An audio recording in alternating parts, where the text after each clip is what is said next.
All right.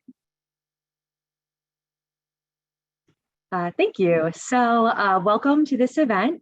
Really, the purpose of this event is going to be to review the results of the 2022 Family Benefits Survey that the WTS Greater Chicago chapter did in partnership with Willis Towers Watson. I will give a little bit more background in a minute, but before, just kind of general housekeeping as for all our events, I did just want to briefly touch on some of the other events we have coming up in case people want to mark their calendar. So next Thursday, April 14th, we will be doing a happy hour at Haymarket Brewery from 4:30 to 7. And then 2 weeks after that, on Thursday, April 28th, we will be doing a professional development event on public involvement lessons learned. That will be hosted at Roanoke Restaurant in the Loop. And then the Thursday after that, so I guess we're doing a lot of Thursday events, is our annual awards banquet at the Union League Club, also in the evening. So just always want to highlight those and make sure people can get those in their calendar, and we hope to see you there. So on to kind of just the purpose of this event. So as a chapter, family-friendly benefits have been kind of something we've talked about for a while, the last couple of years, and it's something I think that's really important to women and men and really the industry overall. And I think COVID-19 really just shined a spotlight on some existing deficiencies in a gap between what employees are desiring and what companies are offering. So initially, WTS kind of tried just collecting some data on our own, and then we realized we were way in over our head trying to analyze all of this and figure it out. So we did engage a team of experts with Willis Towers Watson, Robin and Caroline, who I'll introduce in a moment. And we actually had them facilitate the survey this year to collect data for our industry and then compare it with some national benchmarks. And really the goal here is that we're trying to kind of highlight and bring awareness to how the transportation industry is performing compared to different national trends with respect to benefits, and identify some areas that we may be doing well, but also areas where we can improve. So I'm going to go ahead and introduce our two speakers today. First, Robin Kahn is a director in Willis Towers Watson's Chicago office with over 20 years of consulting and healthcare experience across a wide range of roles. Robin is one of Willis Towers Watson's lead strategists in the area of well-being, looking not just at solutions, but the overall employee experience to maintain and improve the physical, emotional, financial, and social aspects of employee well-being. And with us also from Willis Towers Watson is Caroline Mangiardi. Caroline is a senior associate in Willis Towers Watson's health and benefits team working out of Chicago. She has experience advising clients in their health and welfare strategy, financial strategy, and vendor management. She also has experience in supporting diversity, equity, and inclusion consulting. And more recently, she has expanded her expertise in connecting environmental, social, and governance, as well as climate change connections to benefits. So we're very excited to have them here today and excited about all the work they've done on this survey. So at this point, I will turn it over to Caroline to begin the presentation. Sure. Thanks, Katie. Hi, everyone. Robin and I are super excited to be here, and thanks for that great introduction. So really, we'll go right into it today in terms of telling you all a little bit about who answered your own survey and compare that to some benchmarking that we had as well, because as we all know, it's tough to get those true strategic answers without something to compare it to. So in terms of the Women in Transportation Seminars Family-Friendly Benefits Survey, this was fielded in January of 2022, and we had just over 40 employers respond. So this will include one response from each of those organizations. Those represent just under 100,000 employees in the US that are located all across the US. That was great to see. We had a couple additional demographic related questions. I won't spend too much time on these. Really, most of you that responded are private companies. That's just under 80%. And we did have a question, especially in terms of family friendly and diversity, equity, and inclusion, in terms of if any of your organizations were certified as disadvantaged, minority, women, or veteran owned. 44% of our organizations chose one or more of those being certified. So just under 50% of these organizations had at least one of those certifications. We'll talk now about the comparative points. And I think just to note the elephant in the room is that we are comparing to our own company's 2020 Emerging Trends Survey. Now that's for a couple of reasons. The 2020 version of our survey has the comparable set of family-friendly benefits. During the pandemic years, we focused on pandemic-related surveys, and so did not have as much emphasis from this particular survey on family-friendly benefits. That survey in 2020 had just under 500 employers, so it's a great, credible set to include. While we did have a mix of industries and employer sizes, today you'll see us really just compare overall emerging trend survey results to your overall WTS results. And finally, something that Robin and I would not be remiss without saying is that because those emerging trend results were in 2020, we'd probably expect greater responses today. So if 50% of our ETS showed a prevalence in a certain benefit, we'd probably expect that to be increasing at this point as employers through the pandemic and now in the Great Resignation continue to focus on family-friendly benefits and equity and benefits broadly for their employees. That being said, we definitely saw the family-friendly benefits are important to you all and those respondents of our survey. So the number one reason we saw that you said you all offer family-friendly benefits is to align with your corporate strategy. Now, in Katie's introduction to me, at least, I find that super interesting, especially in terms of sustainability and corporate social governance. So where organizations are going in corporate strategy today, family-friendly benefits are definitely there.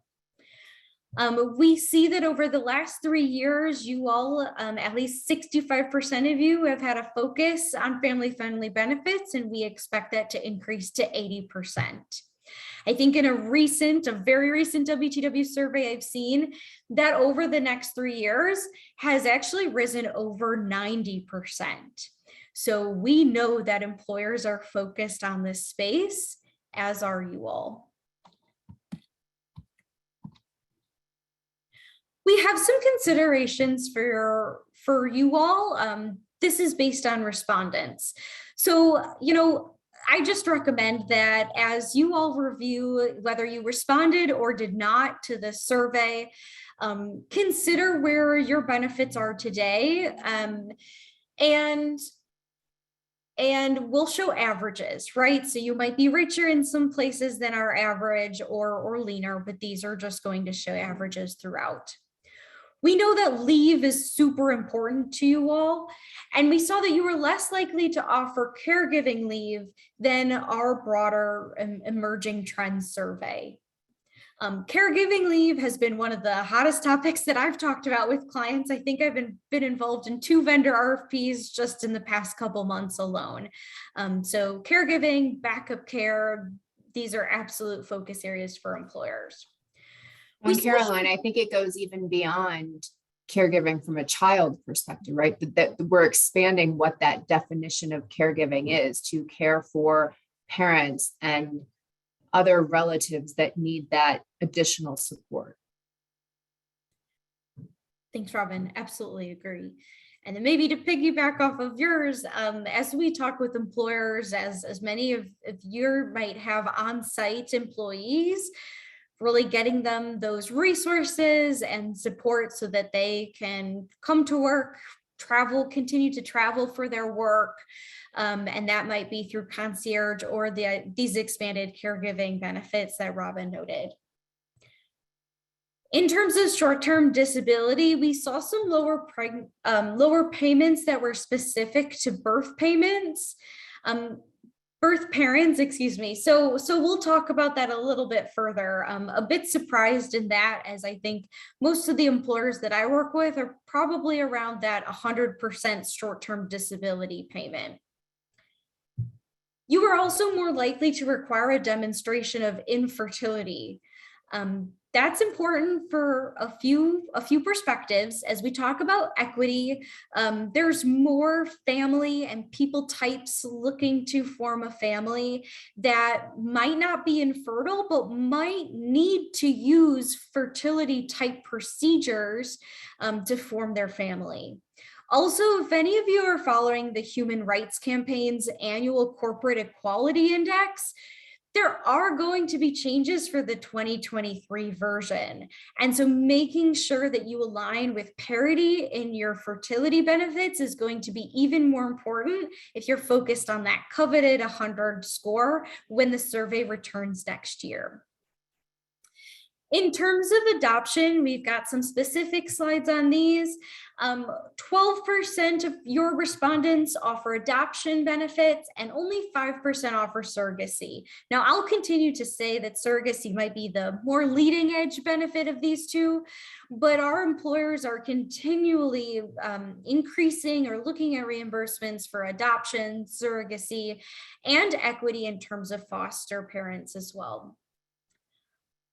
For cryopreservation, we saw this was under 10% of your respondents. Again, maybe a more leading benefit, but in the DEI space, I continue to work with employers at least to provide some level of cryopreservation for those that are transitioning genders or have a procedure or condition like cancer with radiation that might leave them with an inability to reproduce. So we're seeing more employers provide that specific area of cryopreservation rather than just to go to a voluntary cryopreservation or that egg freezing that many of us are seeing in social media, for instance.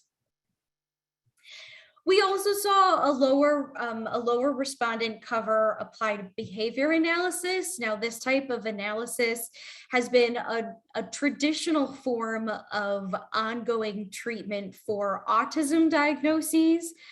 WTW continues to expand our expertise in the neurodiverse space, and it's something that we're particularly passionate about. And we know that the autism space is also expanding. So ABA might not be the right course of treatment for all of those that have autism. That being said, we saw a lower level of respondents from you all versus our emerging trends respondents.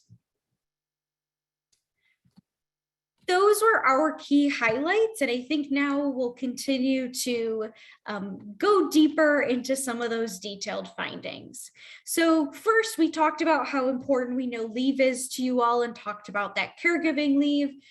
Here we have, just in terms of paid parental leave, whether there are any eligibility requirements. So for those of you that responded, we did see just over half have no requirement. That is great. But we wanted to highlight here that about just over 40% of respondents have 1 year or more requirements for paid parental leave. At this time that you all are juggling to attract the best talent you can and retain that great talent, someone that's considering forming a family might look at this and might see a barrier to that could be difficult to maneuver. We know there could be, certain exceptions, but here that is probably our first and foremost consideration in terms of the 1 year or greater requirement.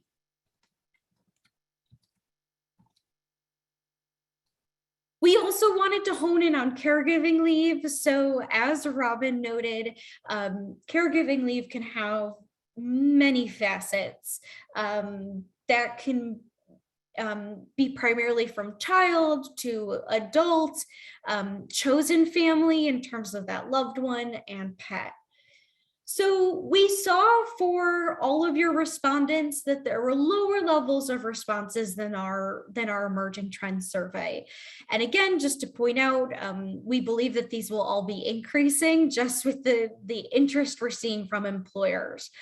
So as we continue to update our emerging trends survey, hopefully in the next few months, we could see even greater numbers. Here we're going to some of those more clinically related family forming benefits, such as infertility. We see today that just under 40% are offering or planning to offer infertility benefits beyond a diagnosis of infertility. That's pretty good. Our emerging trends survey back in 2020 was just around 50%.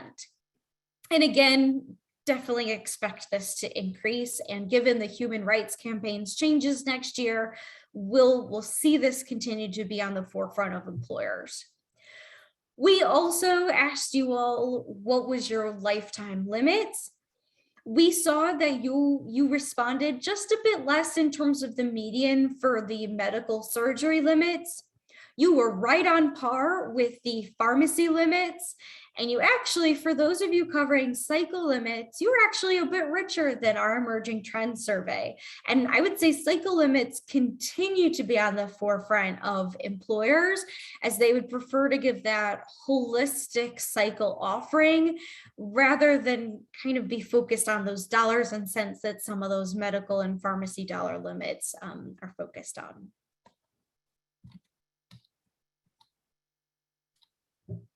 Here we talk about the demonstration of infertility. So we saw anywhere between 45 to 55% in our emerging trends survey. I mean, to be honest, I'd assume this has gone down probably 30 to 50% now. That being said, your respondents had anywhere from high 50s to 71% for opposite sex couples. Now, some level of demonstration, might make sense for you as an organization, but truly when we think about family friendly and equity, that's the word that I primarily use, is equity.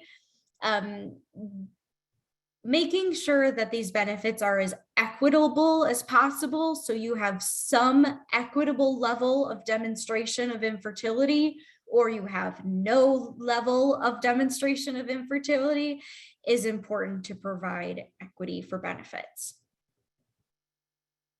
And we also know that there are cost challenges with that. So I might just have one more point, that for a heterosexual couple, being fairly transparent, it's fairly cheap to demonstrate your infertility, right? Versus a single person or a non-heterosexual partnership, it could incur IVF or more costly procedures to demonstrate their infertility. Going on to adoption. So here we had this in the key themes. You'll see nearly 50% of employers in our 2020 survey covered some level of adoption reimbursement versus 12%. I think Robin and I were a little surprised for this. We totally understand that there is a financial burden to offering this type of benefit, but this is a continually increasing benefit that employers are providing. That being said, for those that do provide adoption reimbursements, we see either a 5,000 median limit per child or a 10,000 median limit for lifetime. If I'm going to be honest, since 2020, that has probably doubled. So I would assume around 10,000. The statutory tax limits are typically around 14,000 for adoption, and we're seeing employers cross that. This is another area of equity where if you think about your fertility or infertility, median lifetime dollar limits, your adoption, your surrogacy financial limits, this is an area where leading edge employers are providing financial equity amongst them all. Now we know for those employers that could be providing upwards of $50,000 of a medical fertility lifetime limit, that will certainly cross the taxable barrier for adoption. So taxability is definitely a key for adoption and surrogacy. But again, for those leading edge employers, that is something that they're considering and often making the decision to offer. We know that there's only probably less than a handful of organizations that can even administer adoption benefits. So we continue to see a majority administer adoption benefits in-house. This is where we talk about STD payments, a short-term disability, and this is really for birth parents. So we see that the standard number of weeks from you all that you responded were fairly consistent. It's really just that percentage of pay during short-term disability that was just a little bit lower in terms of the mean and median. And again, you know, Robin and I are probably primarily working with employers of 1,000 employees and above. So maybe we're using that as a benchmark, but we typically see 100% short-term disability payment that is noted in the median payments on this slide. In terms of bonding time, so you'll see here, you all have responded with between 4 and 5 weeks. In terms of average time, we see 6 to 7 in 2020, and I typically recommend employers 8 to 10 plus. So especially in terms of parental leave, we've got many employers that are crossing those double-digit weeks of paid parental leave. And Robin, did you want to add to this slide? Yeah, the other thing I was going to talk about is again, as we look at the non-birth parent, there's been a significant amount of movement in increasing that as well. Absolutely. Thanks, Robin. I totally agree.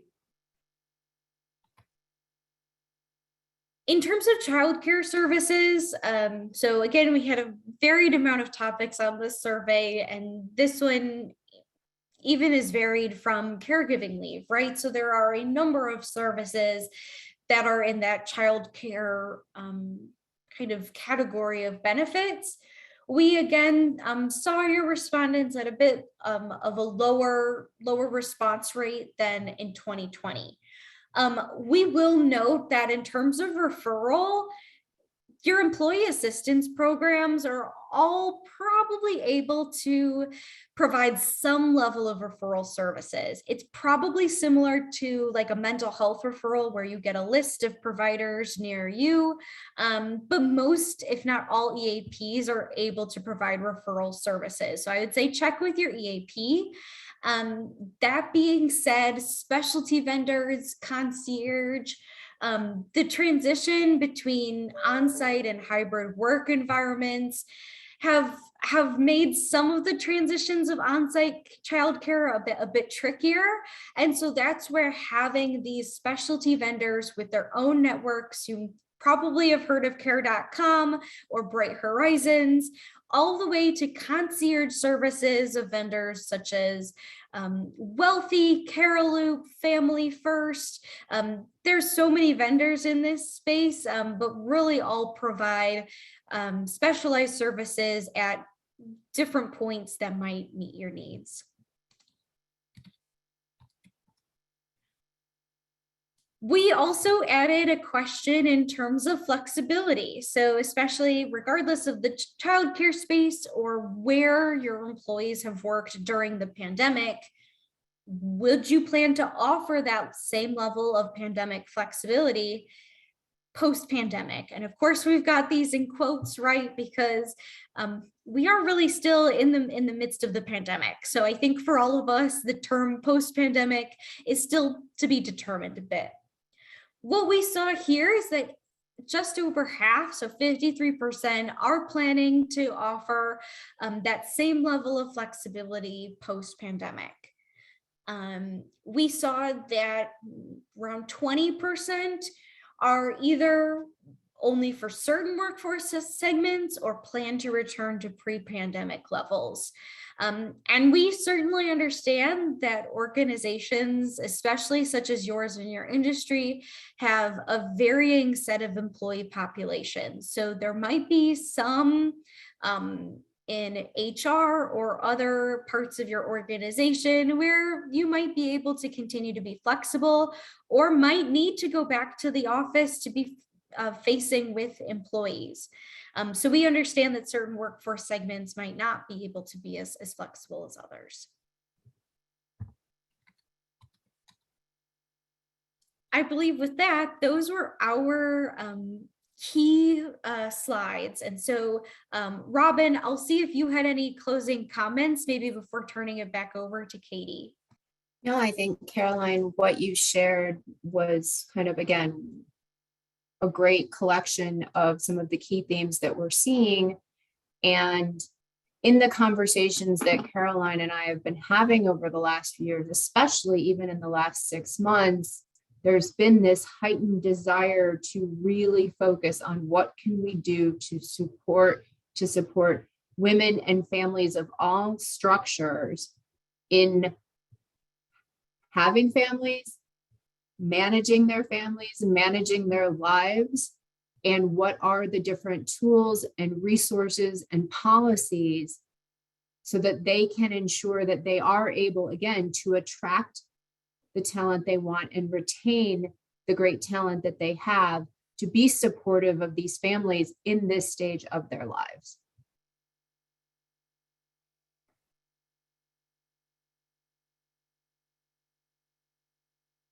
What questions do you all have? Thank you guys so much for all the summary of data. I will kick it off with a question that I've kind of been thinking this entire time as you were going through the presentation, and just wanted to get your thoughts. So really overall, in looking at the data, it does appear, that our industry kind of seems to be behind in terms of these, family friendly benefits when you're really looking at kind of that national stage and different sectors. So, understanding that, in your line of work, companies are coming to you and asking for, advice on how to make their offer better benefits. My question for you would be, for people on this call and for WTS, people wanting to advocate for, better benefits at their own organization, do you have any advice on, how to get those conversations started?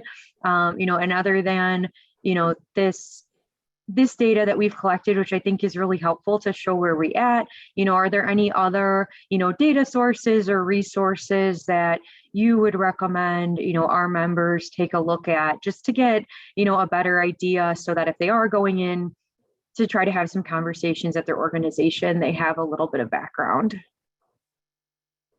Robin, do you want to start on the where to get conversations started, and then I could take it from there and include information on the resources? Yeah, I mean, where we're seeing is sometimes it can bubble up from anywhere. So you may have someone who is connecting with a manager to share challenges, right, where they're feeling comfortable to do so, either from a wanting to start a family and not feeling that they either have the flexibility of the support or the time off. We've seen organizations where emails will go straight to a CEO. I've seen that happen, right? I think the other place that this is coming through is with organizations that have employee resource groups, especially as we think about the mission for inclusive benefits. And so you have organization, job descriptions galore over the past year and a half about, heads of DE&I or DEI and B or IDE, pick whichever acronym your organization has. But that's where a lot of the push can also occur. Caroline, what would you add? Yeah, so ERGs or BRGs was going to be one of my focus areas. So if you offer employee or business resource groups, utilizing those groups, maybe not necessarily for benefits decision making, but for listening, for storytelling. If someone has utilized a benefit that you've offered in this space recently, great. And if they're willing to share their story or had a provider listen to them. Another key area is if we think about certain populations, especially in intersectionality. So females that are Black or African American have a much higher maternal morbidity rate. And so knowing your population and key benefits that will support those employees, such as midwives or doulas, that's huge that we're talking with employers. I think knowing your resources, of which Robin and I are a resource for you all and would love to partner with you further. And then in terms of other resources, so I already mentioned the Human Rights Campaign. So they are primarily LGBT plus, but they have a family forming component, especially in next year's survey. So looking at the Corporate Equality Index, also SHRM. So for those of you that are HR professionals, are probably very acquainted with SHRM already. They tend to have either articles or benchmarking available. And I think those are some of the greatest resources that I would note. Great, thank you so much. Yes, I definitely like the idea of employee resource groups. And I don't know for people on the call, if your companies already have those. I know that I've worked at a few places that do, and it definitely has helped a lot of the different conversations at companies. We have been receiving a couple other questions. So I will go on and ask the next one we received, which is focused on, smaller companies and sort of the options available. So the question is, for smaller firms, say under 40 people, when going out to the market for health insurance benefits, there are typically very minimal options and no options for customization to include these types of benefits. So beyond what is required by state law, a lot of times the insurance companies won't allow this type of customization. Do you have any suggestions on how smaller business owners could include many of these health insurance related benefits? Yeah, I really appreciate that question. There's a couple items. Continue to talk with your insurance carriers, because many insurance carriers are continuing to update their standard medical policies. And if they update their standard medical policies, that should flow through like a fully insured or to the level of your organization. Even state-based, so we're probably all on the same page around this, but California, especially with Kaiser. So if anyone has Kaiser in California, you probably have the most options in terms of being fully insured and adding any particular riders in this space. So that is in terms of your medical or your healthcare carrier partnership. I, outside of that partnership, would say, as Robin and I continue to talk about communicating or employee engagement, communicate what is available to your employees. So if there are 40 employees and you're in a particular geographic location in the US, seek out, and even if that's, reaching out to the Human Rights Campaign, for instance, I'm sure they'd be willing to help what some resources are in your area. So seek out what some of those local resources are and communicate those to your employees. There are also like care.com, for instance, they're a consumer facing organization. You don't have to be a large employer contracting with care.com to communicate that those types of benefits, at least to find a sitter or a pet care person or a house cleaner, those can still be available to your employees. And then for a smaller organization, you might be in-house administering life, disability, or leave. So you might have a little bit more jurisdiction around some of those benefits and how you're administering or communicating them. So a few different facets of that answer, but that's how I'd answer. Yeah, I think what we see, it's interesting, even with the big carriers, is sometimes it's the fully insured that is driving change within the self-insured market. I think in this particular situation, we're seeing the demands of the larger self-insured population putting the pressure on the carriers to be more family friendly in how they administer.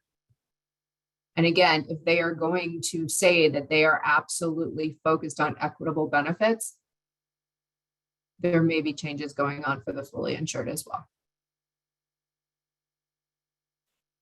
Great. Thank you guys for answering that. And I know, as you guys saw in the results of our survey, many of our respondents did classify themselves as, a disadvantaged business or women-owned, minority-owned, and, maybe some smaller companies. So I know that is definitely a topic of mind for some of our smaller business partners who probably want to provide some of these benefits and are struggling to figure out how to do it.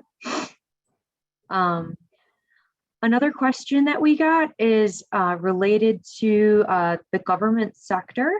So, I'm in the government sector, and I know that of the responses, we specifically received for our survey, we did receive a few from government agencies. I know the majority were from private companies, but I think the question is really related to the government sector. So I'm not sure, what kind of data or experience you have there.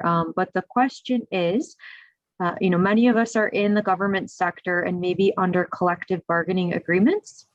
Are there any trends in this space that have been gaining traction for government agencies to pay for? So I guess, have you seen, any similar to the private sector, have you seen similar pushes, for these types of benefits on the government side? Yep. So I'll be transparent here that I personally have not worked with as many government agencies. That being said, we understand that funding using taxpayer dollars, whether state or federal, is of utmost importance, right? And so your budgets, where those dollars are going, are absolutely important. Would I argue that these benefits are of utmost importance, even to government agencies? Yes. I would also say, not to continue grouping everyone in the same bucket, but an organization of any size or of government nature all have budgeting concerns. We continue to see budgeting concerns across organizations. And so finding where your priorities are as an organization and leaning into those priorities. So if you feel that these are the right benefits that are prudent to offer to your employees, I would just continue to use these results in that case as you go into funding and seeing if there's room to expand or to offer some of these benefits. The same is probably to be said with unions, although unions traditionally offer much richer benefits than non-unions, just in plan design of, say, medical or dental plans. While funding here might be the key point that is discussed, I'm sure many unions would be interested in these benefits and making sure that they are included in plan designs. Again, funding here in terms of who is funding is going to be the biggest question, and you all that have unions are no stranger to that type of discussion. Yeah, and I think you kind of also hit on another point of, well, every company has a budget, and we all have to make decisions on the priorities. And so I think within our own organizations, making a case that these types of benefits should be a priority to the organization, and urging people at those decision making levels to weigh these benefits that I know many people are very interested in. And we're really at a stage in the economy where people are making decisions on where they work, or if they stay to work, a lot of times solely based on the benefits provided. I know the flexible work schedules, a lot of people have gotten very accustomed to that, and frankly would probably, if they're gotten accustomed to that and then their company will say they're no longer going to offer that, that alone might make them leave. And so I think in our industry right now, we have very high needs. We have a large injection of funding coming into the transportation sector, and anecdotally a shortage of workers and employees. And so companies are trying to do everything they can to attract and retain talent. And so I do really like the point of, yes, it is something you will have to justify, whether it's at the government to the taxpayers, or if you're at a company, to any of your shareholders or things like that. But it is a priority. And, I think having this as a priority, the benefits you offer can kind of reflect that. And Katie, I think I'd add, getting back to that point, right? It's not just, can I manage my benefits budget? I'm now looking at keys to attraction and retention of talent. And if I only offer, 2 weeks parental leave for a non-birth parent, and just, absolutely minimums, no flexibility, no assistance with adoption, God forbid, we can't conceive, that's going to be a problem. Especially as you start to, recruit younger workforce and bring them into the organization and keep them there so that they don't leave when it comes time to wanting to form a family.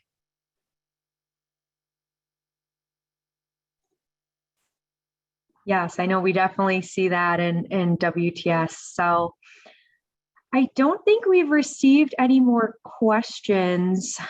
I will give it another minute on the chat. Just to see if anything else comes in. But I guess in the interim, looking like we may be kind of wrapping up here. Robin and Caroline, thank you so much for being with us today.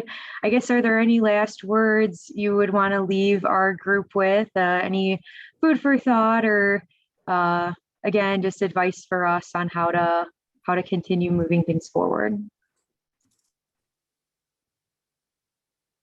I would say first and foremost, thank you for this opportunity, Katie and team, and especially for putting this as a priority for you all, and for all of those of you that responded.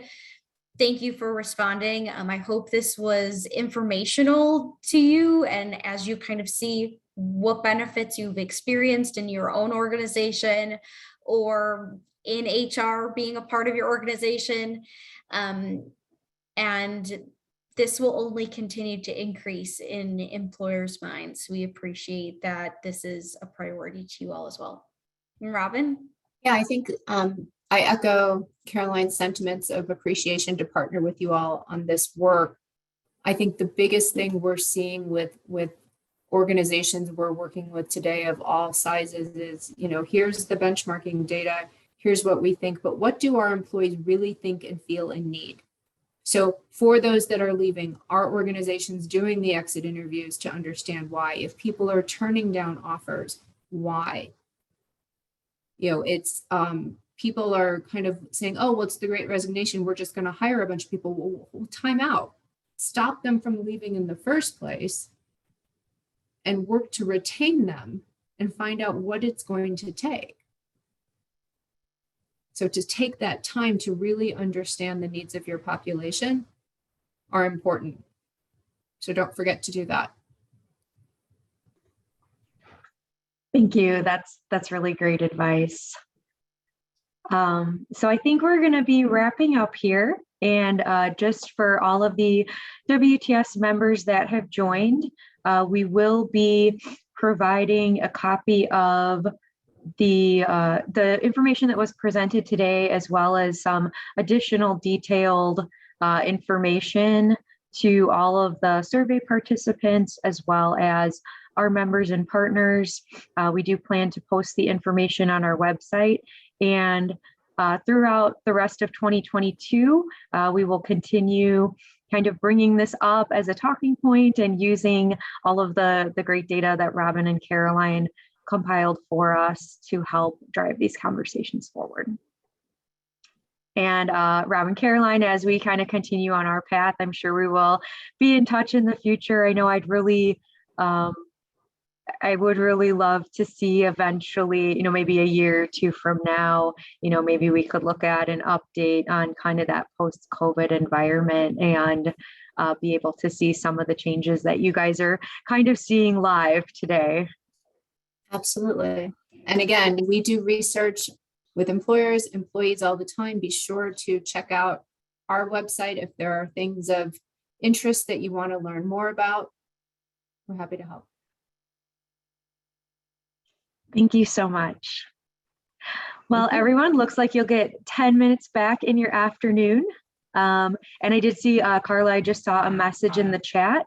Can you get a copy of the slide deck? So yes, we will be distributing the presentation out via I believe we will be posting it on our website. And so we'll try to make sure we can get it to all the attendees and, share via our different methods. So thank you, everyone, and have a nice rest of your day.